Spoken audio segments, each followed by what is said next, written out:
In Paso Robles, California, our good friend David Jackson uses the animals he's rescued to help educate the public about wildlife conservation. Today we're taking a tour of his ranch, and our next stop is the birds of prey habitat. After we finished, we went into where the bird area is, a beautiful bird area where they fly their birds, they put their birds out on different stands in there. Yeah, come on in, this is our bird of prey area. So all these birds, they live in their mews obviously, but they also need to be out in the weather. So we have what are called weathering areas, weathering yards, which is this area out here where all the birds get staked out. They put on perches and they have a little pool that they can bathe in, and they have a grass area. The one bird he showed us was the peregrine falcon. And the peregrine falcon is the fastest animal in the world. They clocked it over 220 miles an hour. That looks like a peregrine, is that right? It is, that's a peregrine falcon. Very, very lucky for you to see a peregrine falcon. We were down to less than 40 pair in the United States of America. They were almost extinct. And their eyesight is incredible. It's based on movement. So what they're looking for is they're looking for anything that moves. So if you notice prey animals like squirrels and rabbits, they dart and they stop. And they sit there and they dart and they stop because they know the predators are watching for movement. So from thousands of feet in the sky, these guys can see the eyelashes of a mouse flickering. Yeah. Really? Yes, that's how acute their eyesight is. So it's based on movement. David Jackson is a master falconer. Now, that takes years and years of work to get your masters in falconry. And my understanding is now these birds are coming back because they're adapting to skyscrapers in Chicago, Columbus, Ohio, New York City, LA, am I right? Yeah, and there's webcams like from Cincinnati and stuff that you can see these animals that are up on the sides of big buildings, making a nest, setting up shop, learning how to live off of us. Live off the pigeons? Yeah, sky rats, we call them. What else is in here? We've got lots of birds in here. Right behind you is a great horned owl. This is Echo. I was really excited. I got to see my buddy Echo, great horned owl. I had Echo on several national shows before. And this is a very, very important animal for urban areas and the cities, just like you're saying. We push out most of the predators, but we have lots of prey animals, lots of pests, you know, rats and pigeons and things like that. So the birds of prey have learned to live with us and have figured out that we actually are good to live around because we gather so many pests in our areas. He was actually in a bird show at a theme park. And then the bird show got shut down and we ended up with him. And so now he flies in our shows with the kids. In fact, I'm going to do something with you later. I'm going to have him fly to you. Echo flies to your head. It's amazing to watch. I've seen him fly across audiences on national TV. I've seen him fly across 2,000 people in one of my speeches. Does that look goofy? Take it off. You don't need it at all. We'll just let it land on your head. You're crazy. Take the helmet off. The claws will go through my head. Yeah, he's going to land on your head. So I said, no, I don't need the helmet. You can just land on my head. It was not a wise decision because you had claw marks everywhere. It hurt my head. Oh, that's like, Oh, Jack, that's great. so you want to get that thing off my head, please? I should have put the helmet on because the talons are very, very powerful. And that's how the owl makes its kill usually, not with the beak. With those talons, getting its prey, its rat or its mice or whatever it might be. Echo! Oh, right in the forehead. Well, I was lucky because Jack had Echo fly to me as well, and it was very exciting, but I was fortunate. I had the helmet on my head. David, I love it because we're actually eye to eye. Yeah, now what's cool is try if you can to be totally quiet and try to hear him flap his wings. You won't be able to on the way by. Okay, ready?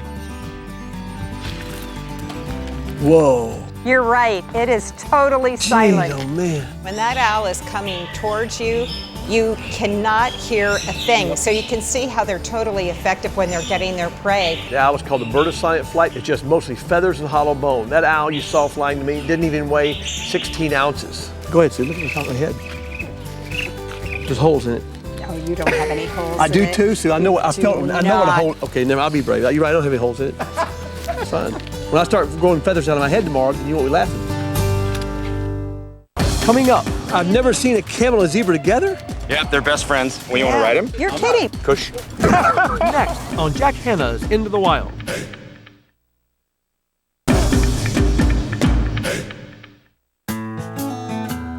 Our good friend David Jackson runs a beautiful animal rescue center from his ranch in Paso Robles, California. Today we're seeing firsthand the passion he has in caring for these beautiful animals. And now we're going to help him out with his other great passion, teaching kids about wildlife conservation. Sue and I really had a fun time going with David to his son's school. This is the most unusual dog I've ever seen. You can see the work involved of packing the animals in the trucks, making sure they're safe, unloading the animals at the school, watching the kids go crazy and everybody wants to touch something, but obviously they can't. Grab a snake, let's go. Oh, this has to be a big snake, David. Yep. It's right here. And the kids had all their little masks on. Remember that? Oh, it's so cute. You guys have a We've got surprise for Jack. snake. If you want to, pull him out now. Show Jack your surprise. And we've got an elephant. Oh, get out of here. I didn't know that. Oh, Sue. Just to be able to look at them all and then figure out which animal they're supposed to be. I'm a wolf. I knew that. Oh, you're an elephant. Thank you all so much for doing this. Give me a round of applause, Sue. These are, what are they? Chinchillas. Want to see how they keep their fur so soft?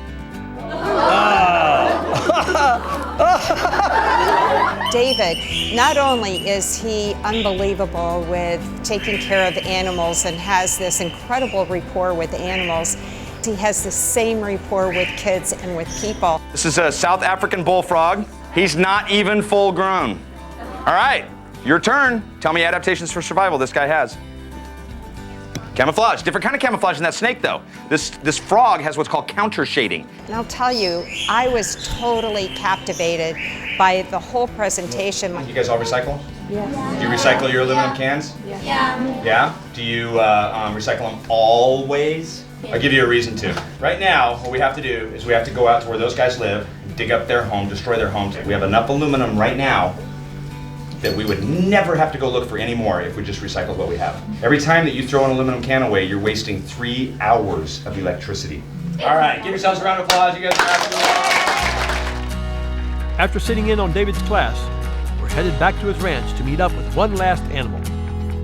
David has a lot of favorite animals that I just love, but one of my favorites is the camel. So one last thing I want to do here is give you an opportunity to meet some of our barnyard animals, one in particular, Solomon, our camel. I'm going to ask Sammy, my daughter, to help us out here. So I've never seen a camel and a zebra together. Yep, they're best friends. They're best buds.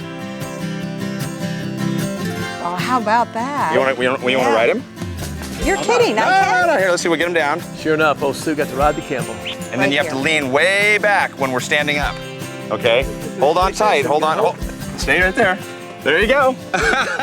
And I got up on the camel and boy, you just feel like you're on top of the world. And all of a sudden, this camel pushes down. This was my body. It just goes boom. Go ahead and get down. Push. At first, just couldn't believe our eyes. It happened like lightning. We're not talking about cushioning, which means going down slowly like he's supposed to. For some reason, he just wanted to go down. So let go of the camel. She came right onto me. So that was my ride into the sunset. It was a good ending, though, wasn't it, Sue? It was an interesting ending. You know I would have caught you if I was leading it, don't you? Big as I am.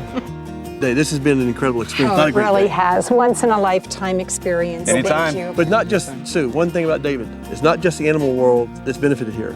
It's the people world. The tens of thousands of lives this guy touches with Zoo to You. Well, I love it because you're all about educating everybody just to, further the conservation so that these animals be around forever. Yep. If they meet them, they'll care about them, fall in love with them, and want to do something to help them. Thanks a lot, David. Thank you. Our pleasure. Thank Anytime. you, thank you, thank you. Of course.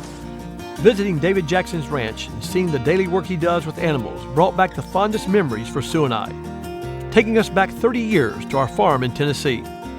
We do a lot of filming all over the world, but this was a day that was special for Sue and I because when you get older in life, you look back at things. A lot of times you wish, oh my gosh, I wish we could do that again. And all I kept saying that whole day, didn't we? All day long, I kept saying to Sue, boy, you remember when you prepared the food? You remember when you had to bottle feed this little chimp or this little primate that someone had given to us from another zoo? Do you remember this? Do you remember that? It just was, it was like reliving our lives. And just as our TV shows have reached out to talk about wildlife conservation, the hard work David does with his Zoo to You program is teaching people across the country to truly love animals and to help make a difference through conservation.